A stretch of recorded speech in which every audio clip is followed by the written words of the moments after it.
a late night into the next morning. I always say to the members, let's see who can hoot with the owls and soar with the eagles early the next morning. And they are there on the floor with our appropriations bills. I just want to start off the morning to say that Leader McConnell seems to take great pride in calling himself the Grim Reaper. It's part of his political campaign. It's part of the pride he takes as leader of the Senate. And as you see, what he wants to bury, none of these things are going to pass. They won't even be voted on. So think of me as the Grim Reaper, his own quote. He wants to bury the For the People Act for cleaner government, the Equality Act for ending discrimination against LGBTQ community, dreamers, and to protect our dreamers and TPS recipients, paycheck fairness, equal pay for equal work, gun violence protection, common sense background check legislation. He's burying that. Climate action now. Climate action now. Let's bury that. Save the Internet Act, the net neutrality legislation young people are so concerned about. The Violence Against Women Act won't even get a vote. Lowering health care and prescription drug pricing won't even get a vote. That's what he said about our agenda, which encompasses most of our early legislation on what we promised for the people, to lower the cost of health care by lowering the cost of prescription drugs, by building the infrastructure of America in a green way, and in doing so, increasing paychecks, lower health care, bigger paychecks, cleaner government. Not even going to get a vote. Again, public sentiment is everything. President Lincoln, the Senate will certainly be hearing from the public on issues, values really, that have bipartisan support across America.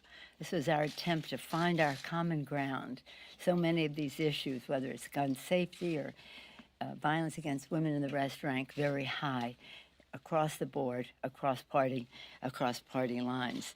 Right now, I'm very proud that on the floor of the House, as a former appropriator, the Appropriations Committee is putting forth legislation that reflects our values to meet the needs of the American people. Already, we've addressed issues like raising the funding for the National Institutes of Health, investing further in early childhood education. We are talking about, and that's in Rosa DeLauro's bill, Health and Human Services and Education and Labor legislation. We heard from Mr. Visklosky on the defense bill. So we're talking about a strong America, strong in our national security, our national defense, and strong in the health and education and well-being of the American people. I would love just to read to you all the provisions of the legislation, but they're there for you to see, and we'll be talking about them, enlarging those issues as to what they mean to the American people. So that is part of our legislate, investigate, litigate agenda. We're doing this, and at the same time, we are honoring our oath of office to protect and defend the Constitution of the United States. Yesterday, the President gave us once again evidence that he does not know right from wrong. It's a very sad thing that he does not know right from wrong. I believe that he has been involved in a criminal cover-up. I've said that before, and our investigation is demonstrating that. The Mueller report showed obstruction of justice in at least 10, perhaps 11 places. But for the president to be so cavalier, to disregard, to be indifferent to law and any sense of ethics about who we are as a country, to say he would invite foreign intervention further, the intelligence community with great confidence has put forth that the Russians interfered in our election. That's an assault on our democracy. An assault on our democracy. This president says it's a hoax. He takes an oath to protect and defend the Constitution, but I guess it doesn't include him in terms of being to be held accountable to obey the law. So we have a package that we're putting forth in light of the Mueller report, a package of legislation, duty report. someone comes to you, mandating that campaigns report foreign offers of assistance, it shouldn't even, I mean, it's so self-evident as a matter of ethics, but we'll have to codify it, mandating a duty to report for campaigns reporting foreign interventions in our elections, protecting our elections with paper ballot. That's our election security bill that Zoe Lofgren is working on, and she is working with the Senate, hoping to have bipartisan support in the House for our legislation to protect our electoral system. Closing foreign money loopholes, that's Mr. Sarbanes' bill post the Mueller report. And Mr. Thompson will be having a hearing in the Homeland Security Committee about preventing foreign disinformation. That is just a sample of some of the things that will be out there. I believe we're making good progress on oversight. Our chairmen are doing a great job. I'm so proud of them, winning in the courts and winning documents from the Justice Department with the thought of contempt or following up on subpoenas. And we're going to get the truth for the American people so that they can know what the attack is on our country, what the president refused to do about it, and what he engaged in to cover up what was done. There's so many things happening. I just want to refer to one thing in Hong Kong. As many of you know, or some of you do anyway, the issue of China has been an important one for me since Tiananmen Square, even before, but in terms of public policy here in the Congress in Tiananmen Square. And on June 4th, we celebrated the 30th anniversary of the massacre in Tiananmen Square. At the same time, we're observing that the Chinese government is engaged in arresting millions of Uyghurs and putting them into education camps, that they're diminishing the democracy in Hong Kong, trying to really just eliminate the culture, the language, the religion in Tibet. The list goes on and on. But right now, currently, as we gather here in Hong Kong, as you know, in the last few days, hundreds of thousands, if not 1 million people gathered in the street to protest an extradition law that the Chinese government wants the Hong Kong government to pass. It's such a horribly dangerous piece of legislation. I'm very pleased to be supporting legislation that Senator Marco Rubio and Chris Smith on the Republican side, Jim McGovern and I on our side, and others are putting forth to improve and modernize the Hong Kong U.S. Relations Act, U.S.-Hong Kong Relations Act, and that I think is going to be submitted today. They're just finalizing it, perhaps being submitted today. But this is so wrong, and I do hope that the president will speak about human rights in China and freedoms in China when he talks about trade with the Chinese. I am pleased with Secretary Pompeo's statement on what's happening in China now in this regard. With that, I'll take any questions you may have. Speaker Pelosi. Speaker Yes, Pelosi. you always hit right there, so Nancy gets it. Strategy. When it comes to this issue of opposition research, what would you do if a House Democrat accepted assistance, campaign assistance from a foreign power? Well, we're saying it's against the law. It's so against any sense of decency. But let me give you an example. Perhaps you don't know this, or maybe you do, but to remind. In 2000, when the race was between Senator Gore and Governor Bush, Tom Downey, a former member of Congress, close friend of Al Gore, was playing George Bush in the debate prep. And somebody threw over the transom or under the door, whatever place it came, the plans for the Bush campaign in the debates. They just got that to Tom Downey. He picked it up and sent it to the FBI. This isn't even foreign governments. That's what you do. There is a sense of decency about fruit from the forbidden tree, ill-gotten gain, about how then Governor Bush would have conducted that debate. This is so, and just by dint of your question, with all due respect, you make it sound as if it could be a common thing. It is not. And what the president said last night shows clearly, once again, over and over again, that he does not know the difference between right and wrong. And that's probably the nicest thing I can say about him. Because if he doesn't know the difference, it could explain some of his ridiculous behavior. And now to invite further involvement of foreign governments into our election. There was an assault on our democracy, an assault on our country by the Russians. That has been clearly documented by the intelligence community.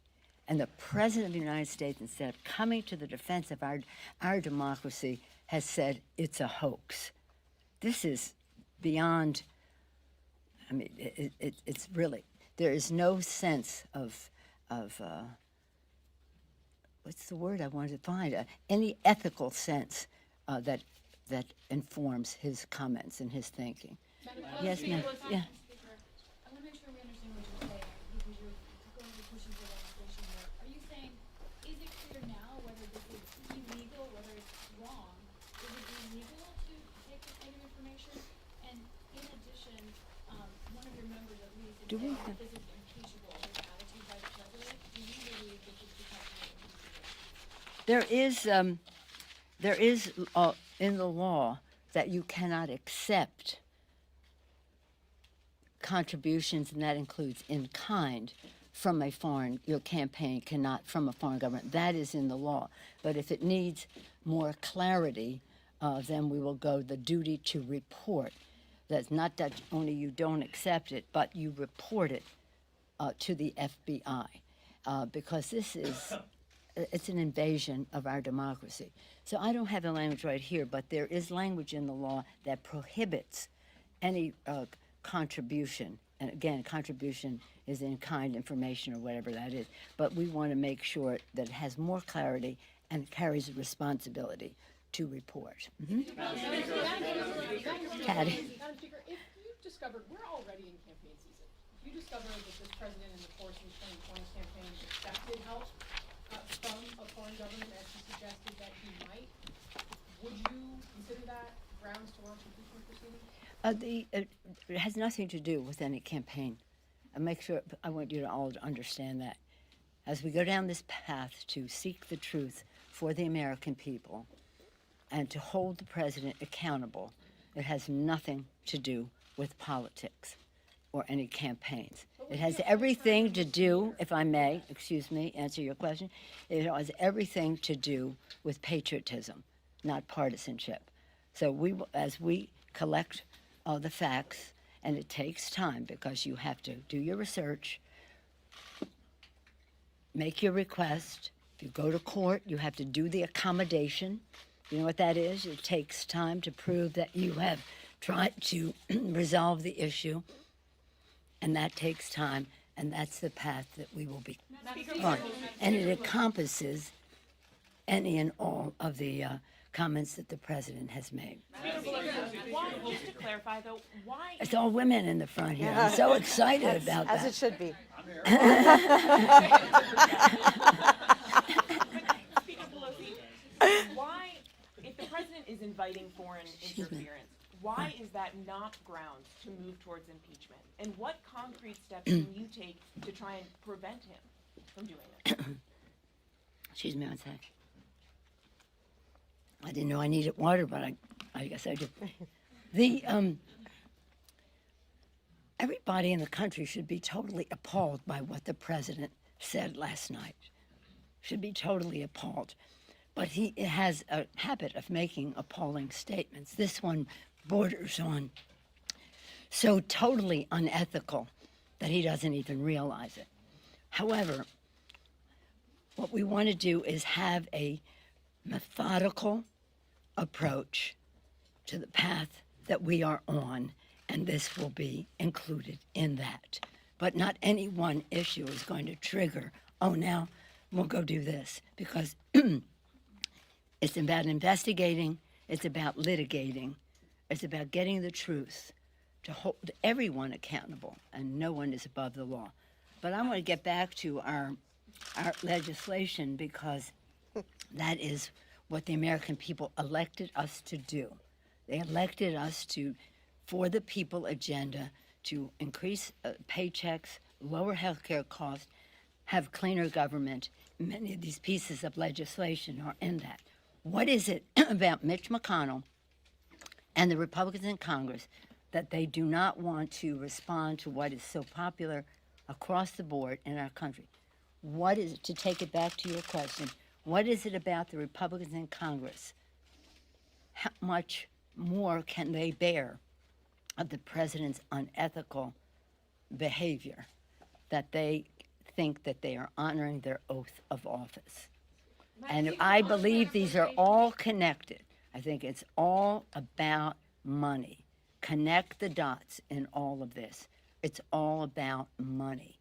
And look at what the president is doing in terms of Saudi Arabia and the sale of perhaps nuclear technology as well as planes to Saudi Arabia. Follow the money. Who benefits from that?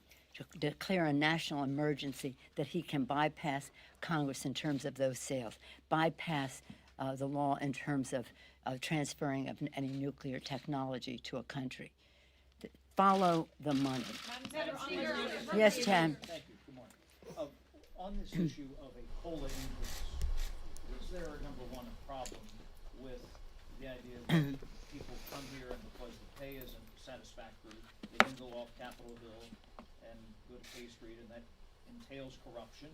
And why is it so hard, naturally, to then take a vote on this because it's so toxic for a regular pay raise or a COLA increase? And is that appropriate at this time when people, themselves back home in the Midwest or out west need more money? Well, it's hard at any time. It's not a pay raise, it's a COLA increase. And whether that comes to be, I don't know. It would have to be a bipartisan initiative if it were to be the case. And as you know, Mr. Hoyer feels very strongly in support of strengthening this institution, that there should be a recognition of with a COLA of the work that is done. Let me just say, listening to the members, because it's never a good time to bring up something like this, there is a sentiment in the country that Congress should not be just people who can afford to go to Congress. It should be about everybody having the opportunity. Many more women, many more people of color, and the rest. And that is where some of the unease comes from, that people say, it shouldn't be just for wealthy people. Well, it isn't just for wealthy people, but there is that impression. And there is an impression among members that it's hard to have two homes, raise a family, and all the rest. So that's part of what the discussion is. I don't see it as any, what did you say, you related to going to K Street? No, I think what I think is an issue in our country is the revolving door largely spinning madly in the executive branch as we see it now. Look at the people in the department, the secretaries in the cabinet. They're all connected to the special interest. So many of them have left already in disgrace, dismay, or disappointment. But you see their connection, whether it's EPA, and Interior, you name the list. There's so much connection to the, when I say private sector, I don't want to paint everyone with the same brush, but to special interest, I'll paint that in there. So this whole issue of this revolving doors is a separate issue and something that has to be looked into. But as we have inclusion, and that is an important value. The House was until 4:01 this morning. Yeah. And most people back home say, Congress doesn't get any work done, nothing happens. I know you're talking about the graveyard here, but that said, the public doesn't think that Congress gets things done. And the House was into 4 o'clock in the morning. The defense markup was quite late last night as well. No, till 7 o'clock this morning. But that's my point. Why does the public perceive this differently, and that's why they're opposed to a COLA increase, and members are afraid if they vote for that, they're going to get hammered? I don't think that this is. Look, we have a president who is ignoring the law, not honoring his oath of office, not honoring the office that he holds. We have a funding challenge that we have, which is something that must be done. By the end of the fiscal year, we must pass the appropriations bills. I'm an appropriator. Left to our own devices, I believe, as I've said to you before, that the appropriators in a bipartisan way can reach solutions. We're still having the cap fight, the lifting of the debt ceiling. We have the president transferring nuclear technology as well as other weaponry to a country that is getting away with murder, and he chooses to ignore it, is engaged in a deadly war in Yemen, which the Congress opposes. So we have important policy matters to deal with. I think I've spent enough time on speculating as to whether there'll be something or not, which we don't know if there will be. Yes, ma'am. On the appropriations, at the end of the month, the Office of Refugees and Resettlement says that they are going to run out of money to house unaccompanied Thank you. migrants at the border. The Senate is going to mark up a bill next week on this issue. How do you think that the Senate and the House can bridge the divide, given the fact that they had to drop this off of the disaster aid bill just a couple of weeks ago because they couldn't find agreement? They're working on it. There are two paths. One is in the appropriations bill where we have the Homeland Security piece, which is part of the 2020 appropriations, and then the supplemental. We'll have to have a supplemental because of the needs are so great. But I have confidence that they will come to a conclusion on it. We have to. The humanitarian needs are very great there, and we care very much about that, and we don't want them to poison pill what we're trying to do to alleviate that humanitarian challenge. I mean, really, taking children out of the arms of their mothers, separating families. How could it be, as people of faith that believe in the spark of divinity in every person, that we're all God's children, that we could treat people the way they do? But we will have to come to an agreement to get the bill passed and signed by the president. Can it be done by the end of the month? Oh, I think so. Yeah, I hope so. I mean, that we're on that path. Yes, ma'am. To enact legislation, you're gonna have to work with this president. I don't see infrastructure on your board. Going back to the infrastructure meeting a few weeks ago, looking back, was it a good idea in that moment, right before you walked in, to accuse the president of a criminal cover-up before you were trying to get a deal done for the American public? These are bills that have passed the House. I know. These are bills that have passed the House. We are not giving up on infrastructure. And I say almost every day that the president is involved in a criminal cover-up. He just chose to pick it up that day. So there was nothing new about anything I said about the president at that time. I think the president just didn't want to pay for it. The purpose of that meeting was, we're going to do infrastructure, build the infrastructure of our country, which I truly believe he wants to do. Build the infrastructure of our country in a green way, I'm not sure about that, to raise the paychecks of the American worker. And to do so in a way, infrastructure is a national security issue, as President Eisenhower so beautifully demonstrated in the 50s when he instituted the interstate highway system as a national security issue to unify America. So I don't take any responsibility for the president's behavior, except to say that we're going to hold him accountable for it. Budget cap question. Yes, sir, please. I understand the White House is floating some new offer to Democrats. They were going to review it. Have you seen that? Have you any comment on how? I don't know what that is. What are you referencing? Apparently, Mnuchin was in with McConnell making offers last night and wanting to run something by you. So I was. Well, I don't know what it is, so I can't tell you if I do, but I'll tell you where I see things. We do have to lift the budget caps, and we have to avoid sequestration, because that's not a good idea for our country. Have to avoid shutdown of government, which is palatable to some Republicans who don't believe in governance, but we will not go down that path. And we're going to combine, when we lift the caps, then we can talk about lifting the debt ceiling. But that would have to come second or simultaneous, but not before lifting the caps. I don't know what their proposal is, but I do know that we've been engaged in conversation, Mitch and Leader McConnell and Leader Schumer and Mr. McCarthy and I, with the Secretary of the Treasury. We were making some progress, but then they kind of backed away from it. So we'll see. I don't know what that one is.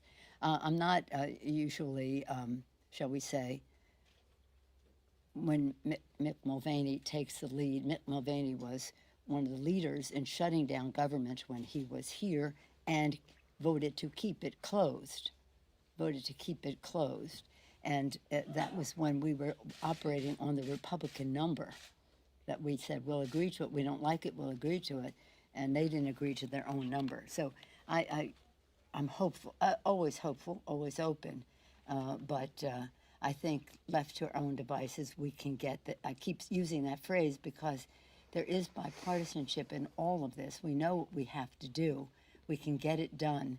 It's when they come in with deal breakers because they don't believe in governance. They don't believe in science, which says evidence, data, truth, fact of what we need to do for our country. So if you don't accept that and you don't believe in governance, then you have a different approach to all this.